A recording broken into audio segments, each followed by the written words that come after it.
दोस्तों, कोविड-19 या फिर जिसे हम आम जुबान में कोरोना वायरस कहते हैं, ये एक मुतैदी मतलब कि एक कॉन्टेजियस डिजीज है जो कि एक इंसान से दूसरे तक फैलती है। जो शख्स इस वबा का शिकार होता है उसे बुखार, खांसी, गले में दर्द और सांस लेने में तकलीफ का सामना करना पड़ता है। वैसे तो ये बीमारी माजी की खतरनाक वबाओं जितनी जानलेवा तो नहीं है, मगर लाखों लोग इस बीमारी का शिकार होकर अपनी जान गंवा चुके हैं। वर्ल्ड हेल्थ ऑर्गेनाइजेशन के मुताबिक आज तक तकरीबन 6,77,30,361 कोविड-19 के केसेस रिपोर्ट हो चुके हैं और तकरीबन 15,51,214 अमवात भी रिपोर्ट हुई हैं। दोस्तों, आप सबको मालूम ही होगा कि कोविड-19 का पहला केस वर्ल्ड हेल्थ ऑर्गेनाइजेशन को 31 दिसंबर सन 2020 को चाइना के वुहान शहर से रिपोर्ट हुआ था, जो कि देखते ही देखते पहले सिर्फ चाइना और फिर बड़ी तेजी से पूरी दुनिया में फैल गया और एक पेंडेमिक की शक्ल ले ली। इस वबा ने इंसानी जिंदगियां मफलूज कर दी और लोगों को अपने घरों तक महदूद कर दिया। बड़े बड़े मुमालिक की मईशत बैठ गई और बड़े पैमाने पर लोग बेरोजगार हो गए। इसके अलावा हर तरह की आमदोरफ्त पर पाबंदियां और तैलीमी सरगर्मियों को मनसूख करना पड़ा।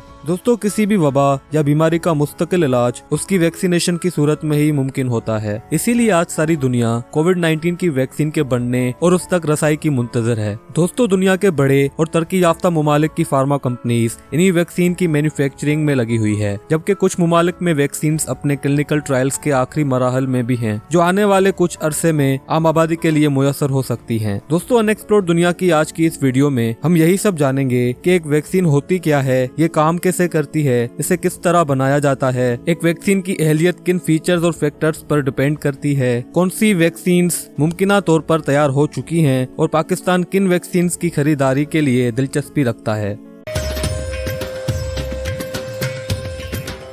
दोस्तों, वैक्सीन एक बायोलॉजिकल सब्सटेंस होता है जिसे तरह तरह के इन्फेक्शियस एजेंट्स यानी कि वायरसेस या बैक्टीरिया से लड़ने के लिए इंसानी जिस्म में इंजेक्ट किया जाता है। वैक्सीन को आर्टिफिशियल इम्यूनाइजेशन भी कहा जाता है, क्योंकि ये इंसान का इम्यूनिटी लेवल बूस्ट करके उसे वायरस या बैक्टीरिया जैसे इन्फेक्शन से लड़ने और खत्म करने के काबिल बनाता है। अगर आम जुबान में इसको समझा जाए तो वैक्सीन एक तरह का सब्सटेंस होता है जिसको पैथोजन यानी कि किसी फॉरेन बॉडी जैसे कि वायरस या बैक्टीरिया के एक छोटे से पोर्शन जैसे एंटीजन भी कहते हैं, उसे इनएक्टिवेट करके बनाया जाता है और फिर उसे इंसान के जिस्म में इंजेक्ट किया जाता है। एंटीजन को वैक्सीन के साथ इंसान के जिस्म में इसलिए डाला जाता है ताकि ये इंसान के जिस्म में मौजूद इम्यून सिस्टम को बूस्ट करे और उसको एक्चुअल वायरस या बैक्टीरिया से लड़ने के काबिल बना सके। असल में होता कुछ यूं है कि जब एंटीजन को इंसान के जिस्म में डाला जाता है तब ये इंसान के जिस्म में पहले से मौजूद इम्यून सिस्टम, जिसे हम इनेट इम्यूनिटी भी कहते हैं, उसको एक्टिवेट करता है और इनेट इम्यूनिटी उस एंटीजन को मारने की कोशिश करने लगता है, मगर ज्यादातर ये उसमें कामयाब नहीं हो पाता। जब इनेट इम्यूनिटी नाकामयाब हो जाता है तो ये एक नया इम्यूनिटी सिस्टम, जिसे हम एडाप्टिव इम्यूनिटी कहते हैं, उसको प्रोड्यूस करता है। फिर एडाप्टिव इम्यूनिटी उस एंटीजन को मारने की कोशिश करने लगता है और इसी कोशिश में ये एक तरह का प्रोटीन एंटीबॉडीज तैयार करता है। एंटीबॉडीज एक स्पेसिफिक प्रोटीन होता है जो कि इंसान के जिस्म में मौजूद उन एंटीजेंट्स को ढूंढकर उनकी बॉडी में बाइंड करता है और उन्हें डिस्ट्रॉय कर देता है। सिर्फ इतना ही नहीं, इम्यूनिटी सिस्टम में कुछ ऐसे इम्यून मेमोरी सेल्स भी होते हैं जो कि एंटीबॉडीज को मेमोरी की तरह स्टोर कर देते हैं। फिर चाहे कितने वक्त के बाद ही सही, जब भी वो वायरस उस इंसान के जिस्म में दाखिल होता है तो इम्यून मेमोरी सेल्स फौरन से एंटीबॉडीज तैयार कर देते हैं जो कि उस वायरस को खत्म कर देता है और इंसान को किसी भी इन्फेक्शन से बचा लेता है। इसका मतलब है कि वैक्सीनेशन का असर लॉन्ग लास्टिंग होता है और इंसानी जिस्म पूरी तरह से उस वायरस से लड़ने के लिए इम्यून हो जाता है। दोस्तों, किसी भी वैक्सीन को तैयार करना एक बहुत ही पेचीदा और लंबा प्रोसेस होता है जिसके मुकम्मल होने में कई साल भी गुजर जाते हैं। एक वैक्सीन की डेवलपमेंट के दौरान उसकी मरहलावार टेस्टिंग की जाती है और उसकी अफादियत का जायजा लिया जाता है। इसमें सबसे पहले एक्सप्लोरेटरी स्टेज आता है जिसमें उस मखसूस वायरस या फिर बैक्टीरिया के कंपोनेंट्स पर रिसर्च की जाती है और उसका बारीकी से मुशाहिदा किया जाता है। इस रिसर्च में उन एंटीजेंट्स की तलाश की जाती है जो कि इंसानी जिस्म में इम्यूनिटी लेवल बूस्ट करने में मददगार साबित हों और फिर इन्हीं एंटीजेंट्स की मदद से वैक्सीन के डेवलपमेंट प्रोसेस का आगाज होता है। जब एक वैक्सीन को तैयार कर लिया जाता है तो उसे सबसे पहले प्री क्लिनिकल स्टेज से गुजारा जाता है। प्री क्लिनिकल ट्रायल्स में उस वैक्सीन की जानवरों, खसूसन चूहों और बंदरों पर टेस्टिंग की जाती है, जिससे रिसर्चर्स को उस वैक्सीन की सेफ्टी का जायजा लेने में मदद मिलती है, ताकि उस वैक्सीन को इंसानों पर इस्तेमाल करने से पहले जानवरों के जिस्म से मिलने वाले सेल्यूलर रिस्पॉन्स से ये पता लगाया जा सके कि ये वैक्सीन इंसानों के लिए सेफ है या नहीं और उसका इंसानों पर क्या असर होगा, और अगर इसमें किसी किस्म की तब्दीली की भी जरूरत हो तो उसे भी लाए अमल में लाया जा सके। प्री क्लिनिकल ट्रायल्स मुकम्मल होने के बाद वैक्सीन बनाने वाली कंपनीज को अपने मुल्क के मुतल्लिका महकमे से वैक्सीन के आगे की टेस्टिंग के लिए अप्रूवल लेना पड़ता है। फार्मा कंपनीज मुतल्लिका महकमे को एक एप्लीकेशन जमा करवाती है जिसमें उस वैक्सीन के रिसर्च वर्क, मैन्युफैक्चरिंग और टेस्टिंग प्रोसेस के बारे में आगाही दी जाती है, जिसके बाद मुतल्लिका महकमा इन सारी रिपोर्ट्स का जायजा लेने के बाद उसे क्लिनिकल ट्रायल्स की इजाजत देता है। दोस्तों, इन क्लिनिकल ट्रायल्स में वैक्सीन को पहली दफा इंसानों पर आजमाया जाता है। इन क्लिनिकल ट्रायल्स को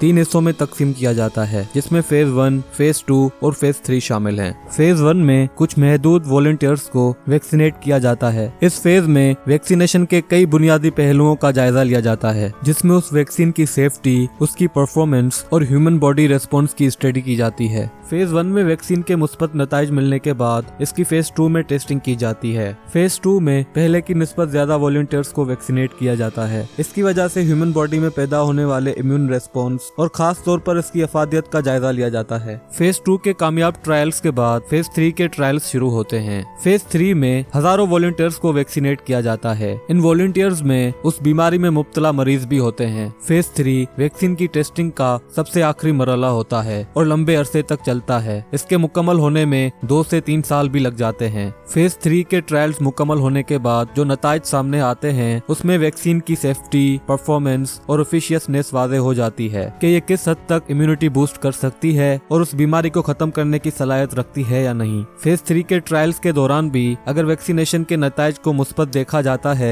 तो मुतल्लिका महकमा इसे इमरजेंसी यूज की इजाजत भी देता है ताकि उस मखसूस बीमारी को किसी हद तक काबू किया जा सके। क्लिनिकल ट्रायल्स के मुकम्मल होने के बाद वैक्सीन डेवलपर्स मुतल्लिका महकमे में बायोलॉजिक्स लाइसेंस एप्लीकेशन जमा करवाते हैं, जिसके बाद महकमा इन सारी टेस्टिंग रिजल्ट्स पर नजरसानी करता है और उन फैक्ट्रीज की इंस्पेक्शन करता है जहां ये वैक्सीन तैयार की जाती हैं। सारे पहलुओं का ठीक से जायजा लेने के बाद महकमा उस वैक्सीन को आम इस्तेमाल के लिए मंजूरी दे देता है, जिसके बाद वैक्सीन की मास मैन्युफैक्चरिंग शुरू हो जाती है और वैक्सीन कुछ ही अरसे में आवाम के लिए दस्तयाब हो जाती है। दोस्तों, किसी भी वैक्सीन की काबिलियत या अहलियत का अंदाजा उसके प्रीडोमिनेंट फीचर्स और सेकेंडरी फैक्टर्स से लगाया जाता है। ये और कुछ नहीं बल्कि एक तरह के बेसिक स्टैंडर्ड्स होते हैं जिन्हें मद्देनजर रखकर वैक्सीन को तैयार किया जाता है। दोस्तों, प्रीडोमिनेंट फीचर्स में वैक्सीन की सेफ्टी और एफिकेसी मतलब के अफादियत शामिल होते हैं। किसी भी वैक्सीन की डेवलपमेंट के शुरुआती मराहिल में सेफ्टी ही एक ऐसा फीचर होता है जिस पर काफी जांच पड़ताल की जाती है। आप जानते ही हैं कि इंसानों पर आजमाइश से पहले वैक्सीन की प्री क्लिनिकल ट्रायल्स में जानवरों पर टेस्टिंग की जाती है। वो इन्हीं सेफ्टी कंसर्न्स की वजह से की जाती है ताकि इंसान को मुमकिना नुकसानात से बचाया जा सके। ऐसा भी नहीं है कि एक आइडियल वैक्सीन के कुछ नुकसानात ना हो। दोस्तों, वैक्सीन या किसी भी तरह की मेडिसिन लेने से कुछ टेम्पररी साइड इफेक्ट्स का होना एक फितरी अमल होता है। इसी तरह वैक्सीनेशन की सूरत में भी छोटे मोटे साइड इफेक्ट्स देखे जा सकते हैं, जिनमें हल्का सा बुखार, सर दर्द, कमजोरी और इंजेक्शन की जगह लाली पड़ जाना या उसका सूज जाना शामिल है, जो वैक्सीनेशन के बाद कुछ दिनों या हफ्तों तक रह सकते हैं। सेफ्टी के बाद एक आइडियल वैक्सीन का अहम फीचर उसकी एफिकेसी होती है कि वैक्सीन बीमारी से लड़ने में कितनी मौसर है। दोस्तों, एक आइडियल वैक्सीन का एफिकेसी रेट 100% होना जरूरी है। ऐसी बहुत सी वैक्सीन हैं जिनका एफिकेसी रेट 70, 80 या 90% भी होता है और वो एंटीबॉडीज भी तैयार कर लेती हैं, मगर फिर भी उनकी कारकर्दगी गैर तसल्ली बख्श होती है। वैक्सीन की एफिकेसी का पता ह्यूमन बॉडी में इम्यून रेस्पॉन्स से लगाया जाता है। जब तक वैक्सीन की एफिकेसी सही तरह से मालूम नहीं होती तब तक वैक्सीन को जनरल यूज के लिए अप्रूव नहीं किया जाता। सेफ्टी और एफिकेसी के अलावा कुछ सेकेंडरी फैक्टर्स भी होते हैं जिनकी वजह से एक वैक्सीन आइडियल बनती है, जिसमें सबसे पहला और अहम फैक्टर वैक्सीन का लॉन्ग टर्म इम्यूनिटी प्रोवाइड करना होता है। दोस्तों, हम इस वीडियो के आगाज में ही इस पर बात कर चुके हैं कि वैक्सीनेशन का असर लॉन्ग लास्टिंग रहता है, क्योंकि एडाप्टिव इम्यूनिटी जो एंटीबॉडीज तैयार करती हैं, इम्यून मेमोरी सेल्स उसको स्टोर कर देते हैं, जिससे इंसान लंबे वक्त तक उस वायरस या बैक्टीरिया के खिलाफ इम्यून हो जाता है। दोस्तों, एक वैक्सीन का लॉन्ग टर्म इफेक्टिव होना और उसका 100% मौसर होना दोनों एक दूसरे पर इन्हिसार करते हैं, या फिर यूं कहिए कि अगर एक वैक्सीन 100% मौसर है तो उसका लॉन्ग टर्म इफेक्टिव होना लाजमी है, और अगर एक vaccine long term immunity provide करती है तो उसकी एफिकेसी भी वक्त के साथ वाज़ेह हो जाती है, और यूं अवाम का उस वैक्सीन पर एतमाद भी बढ़ जाता है और वो वैक्सीन एक परमानेंट मेडिसिन की तरह इस्तेमाल की जाने लगती है। इन प्रॉपर्टीज के अलावा वैक्सीन की थर्मल स्टेबिलिटी भी अहमियत रखती सकती है। दोस्तों, दुनिया के बेशतर मुल्क गर्म होते हैं और ज्यादातर के पास इतना अच्छा इंफ्रास्ट्रक्चर भी नहीं होता, इसलिए वैक्सीन की थर्मल स्टेबिलिटी जरूरी बन जाती है ताकि ज्यादा दर्जाए हरारत या तपिश की वजह से वैक्सीन खराब न हो जाए। और तरक्की पजीर मुल्कों को कोल्ड स्टोरेज चेन्स, जिसका इस्तेमाल किसी भी इक्विपमेंट का टेम्परेचर मेंटेन करने के लिए होता है, उसकी खरीदारी पर ज्यादा रकम भी खर्च न करनी पड़े। बात जब पैसों की आती है तो एक वैक्सीन की कीमत भी उसे आइडियल बनाने में अपना किरदार निभाती है। एक वैक्सीन की कीमत उसके पीछे की डेवलपमेंट, मेंटेनेंस, ट्रांसपोर्टेशन और मेडिकल और पैरामेडिकल स्टाफ की सैलरीज को मद्देनजर रखकर फिक्स की जाती है। एक वैक्सीन आइडियल तभी बनती है जब उसकी कीमत इतनी ज्यादा ना हो और हर तबके तक उसकी रसाई मुमकिन हो। आजकल ज्यादातर वैक्सीन की कीमत सस्ती होने की वजह से हर गरीब और तरक्की पजीर मुल्क इन वैक्सीन को खरीद कर सकता है। एक वैक्सीन जब इन सारे स्टैंडर्ड्स पर पूरा उतरती है और एक बड़ी इंसानी आबादी को जब इसे इम्यूनाइज किया जाता है तो ये आखिरकार एक हर्ड इम्यूनिटी यानी कि कम्युनिटी इम्यूनिटी को डेवलप करती है, जिसका फायदा ये होता है कि भले अगर कोई एक शख्स किसी सबब वैक्सीनेट नहीं हो सका, फिर भी उसके आसपास की बड़ी आबादी वैक्सीनेटेड होती है, जिससे वो भी बिला वास्ता इस बीमारी से बच जाता है। दोस्तों, इस वक्त पूरी दुनिया में 156 कोविड-19 वैक्सीन की डेवलपमेंट पर काम किया जा रहा है। हम इन्हीं में से कुछ नुमाया वैक्सीन के बारे में जानेंगे जो मुमकिन तौर पर कुछ अरसे में आम आवाम के लिए दस्तयाब हो सकती हैं। दोस्तों, इस वैक्सीन का कोड नेम BNT162b2 है और ये वैक्सीन अमेरिकी कंपनी फाइजर इनकॉर्पोरेटेड और जर्मन कंपनी बायोएनटेक की पार्टनरशिप में बनाई गई है। इस वैक्सीन को 21 दिन के वक्फे में 2 बार अपर आर्म में इंजेक्ट किया जाता है। ये एक mRNA तर्ज की वैक्सीन है जिसमें मैसेंजर RNA नाम से मसनूई RNA इस्तेमाल किया जाता है जो ह्यूमन बॉडी में इम्यून रिस्पॉन्स पैदा करता है। इस वैक्सीन के ट्रायल्स अप्रैल 2020 में शुरू हुए थे और अब तक तकरीबन 40,000 लोगों पर इसकी टेस्टिंग भी की जा चुकी है, जबकि इस वैक्सीन के फेज 3 के ट्रायल्स अभी भी जारी हैं। अब तक की डेटा एनालिसिस से इसका एफिकेसी रेट 95% तक बताया जा रहा है और कुछ ऐसे नतीजे भी सामने आए हैं जिनमें इस वैक्सीन के सेकेंड डोज मिलने के 7 दिनों के अंदर ही कोविड-19 का खात्मा देखा गया। ये वैक्सीन 16 साल या उससे बड़ी उम्र के अफराद के इस्तेमाल के लिए बनाई गई है। इस वैक्सीन को लेने से हल्का सा बुखार, कमजोरी, सर दर्द, बदन दर्द और इंजेक्शन की जगह सूजन जैसे साइड इफेक्ट्स मुमकिन तौर पर देखे जा सकते हैं, जो कि कुछ दिनों या 1-2 हफ्तों तक रह सकते हैं। बर्तानिया, अमेरिका और कुछ दीगर मुल्कों में इसे इमरजेंसी यूज के लिए भी अप्रूव कर लिया गया है, जबकि $3 बिलियन की मालियत की इसकी एडवांस बुकिंग भी हो चुकी है। मुतवक्का तौर पर यह वैक्सीन कुछ अरसे में कॉमन यूज के लिए दस्तयाब हो सकती है। इस वैक्सीन का कोड नेम mRNA-1273 है और इसे 2 अमेरिकी सरकारी इदारों National Institute of Allergy and Infectious Diseases और biomedical advanced research and development authority और एक प्राइवेट फार्मा कंपनी मॉडर्ना की जानिब से तैयार किया जा रहा है। इसके कोड नेम से ही मालूम हो रहा है कि ये एक mRNA तर्ज की वैक्सीन है जिसे 28 दिनों के वक्फे में 2 मरतबा अपर आर्म में इंजेक्ट किया जाता है। इस वैक्सीन के क्लिनिकल ट्रायल्स मार्च 2020 में शुरू हुए थे और अभी तक इसके फेज 3 के ट्रायल्स जारी हैं। क्लिनिकल ट्रायल्स के फेज 3 में ये वैक्सीन 94% तक बीमारी को खत्म करने में मौसर साबित हुई। इस वैक्सीन को 18 साल या उससे बड़ी उम्र के अफराद के इस्तेमाल के लिए बनाया गया है। इस वैक्सीन को इंजेक्ट करने के बाद जुकाम, बुखार, ऊपरी बाजू पर सूजन, बदन दर्द और कमजोरी जैसे साइड इफेक्ट मुमकिन तौर पर देखे जा सकते हैं, जो कि कुछ दिनों या 1-2 हफ्तों तक रह सकते हैं। ये वैक्सीन भी चंद मुमालिक बलखुसूस अमेरिका और बर्तानिया में इमरजेंसी यूज के लिए अप्रूव्ड कर दी गई है और इस वैक्सीन की भी बड़ी मकदार में मैन्युफैक्चरिंग को यकीनी बनाया जा रहा है और मुमकिन तौर पर यह वैक्सीन भी 1 या 2 साल में आम इस्तेमाल के लिए दस्तयाब होगी। इस वैक्सीन का कोड नेम AZD1222 है और इसे एक British Swedish multinational company AstraZeneca और ऑक्सफोर्ड यूनिवर्सिटी की जानिब से तैयार किया गया है। ये एक वायरल वेक्टर वैक्सीन है जिसमें वेक्टर के तौर पर मॉडिफाइड एडेनोवायरस इस्तेमाल किया गया है क्योंकि ये सेल्यूलर इम्यूनिटी को बूस्ट करने में मददगार साबित होता है। इस वैक्सीन के क्लिनिकल ट्रायल्स फेज 3 में जारी हैं। इसकी डोजिंग 2 अलग तरीकों से की गई थी और दोनों ही तरीकों में अलग अलग नताइज सामने आए। जब वैक्सीन को 1 महीने के वक्फे में एक फुल और एक हाफ डोज में इंजेक्ट किया गया तो उसका एफिकेसी रेट 90% के करीब देखा गया और जब 1 महीने के वक्फे में 2 बराबर डोज इंजेक्ट किए गए तो उसका एफिकेसी रेट 65 से 70% देखा गया। इस वैक्सीन को भी 16 साल या उससे बड़ी उम्र के अफराद के इस्तेमाल के लिए बनाया गया है। इस वैक्सीन के कॉमन साइड इफेक्ट्स में ऊपरी बाजू पर सूजन, बुखार, बदन दर्द और कमजोरी जैसे साइड इफेक्ट्स देखे जा सकते हैं जिनका असर 1 या 2 दिन तक रहता है। ये वैक्सीन भी उन वैक्सीन में शुमार की जा रही है जो मुमकिन तौर पर कोविड-19 को काबू करने में मदद मददगार साबित हो सकती है। इस वैक्सीन की सस्ती रकम भी इसे ज्यादा अहमियत देती है। अब तक इस वैक्सीन की बड़े पैमाने पर एडवांस बुकिंग हो चुकी है और बहुत से ममालिक में इसके इमरजेंसी यूज की मंजूरी भी दी गई है।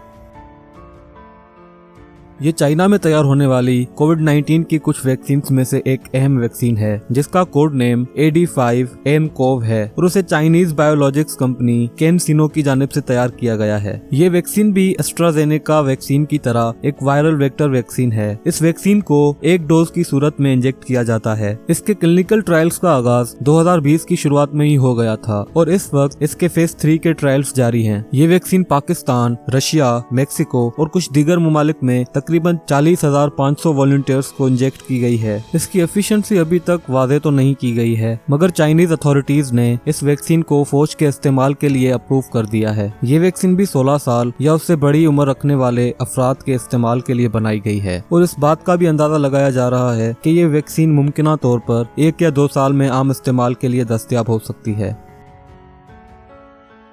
ये वैक्सीन रशिया के एक निजी इदारे की जानिब से तैयार की गई है। इसका कोड नेम GAM कोविडवैक है और इसका ट्रेड नेम स्पुतनिक V है। रशिया वो पहला मुल्क था जिसने सबसे पहले कोविड-19 वैक्सीन तैयार करने का दावा किया था। वैसे तो अमूमन कोई भी वैक्सीन अपने फेज 3 के ट्रायल्स मुकम्मल होने के बाद ही कॉमन यूज के लिए अप्रूव की जाती है, मगर रशिया ने स्पुतनिक V को उसके फेज 1 और फेज 2 के ट्रायल्स के दौरान ही कॉमन यूज के लिए अप्रूव कर दिया था। रशियन अथॉरिटीज के इस फैसले को आलमी सतह पर भी खूब तनकीद का निशाना बनाया गया और इस वैक्सीन को लेकर कई सवालात भी उठाए गए। ये भी एक वायरल वेक्टर वैक्सीन है और इसे 1 महीने के वक्फे में 2 बार इंजेक्ट किया जाता है, जबकि इसके फेज 3 के ट्रायल्स अभी भी जारी हैं। वैक्सीन के डेवलपर्स की तरफ से इसका एफिकेसी रेट 91% तक बताया जा रहा है और इस बात का भी दावा किया जा रहा है कि महज कुछ वॉलंटियर्स पर ही इसके साइड इफेक्ट्स देखे गए हैं। इस वैक्सीन के मुतनाज़े होने के बाद भी बहुत से ममालिक इसकी एडवांस बुकिंग कर रहे हैं और ये वैक्सीन भी शायद कुछ अरसे में आम इस्तेमाल के लिए दस्तयाब हो।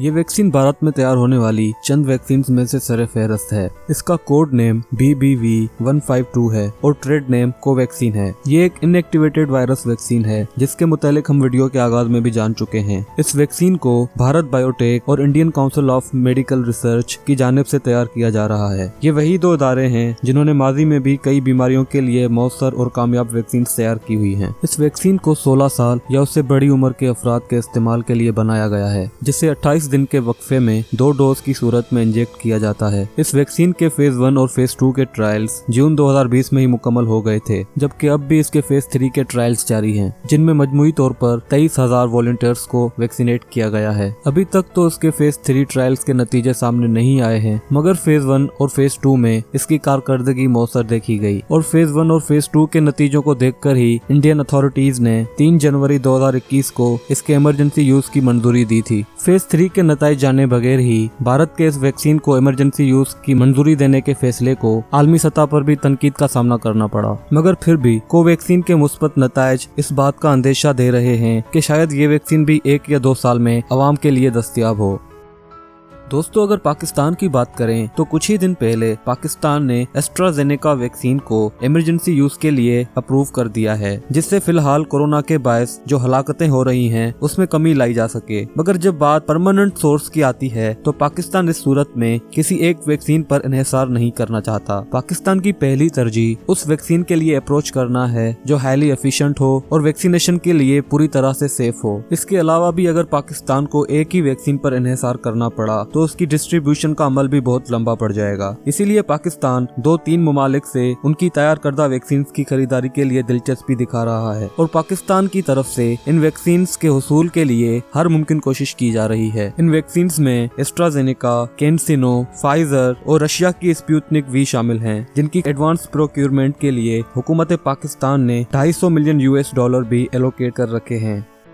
हम उम्मीद करते हैं कि ये वैक्सीन जल्द अज जल्द आम आवाम के लिए दस्तयाब हों और पाकिस्तान समेत पूरी दुनिया में इस कोरोना वायरस पर काबू पाया जा सके, ताकि हम इंसान फिर से एक खुशहाल जिंदगी जी पाएं। आपसे भी गुजारिश है कि आप अपने घरों तक महदूद रहें और SOPs का खास ख्याल रखें। अगर हमारी ये छोटी सी मेहनत आपको अच्छी लगी हो तो वीडियो को लाइक करें, नीचे कमेंट करें और अनएक्सप्लोर्ड दुनिया को सब्सक्राइब करके बेल आइकन को प्रेस करें। फिर मिलेंगे एक और नई वीडियो के साथ, तब तक अल्लाह निगहबान।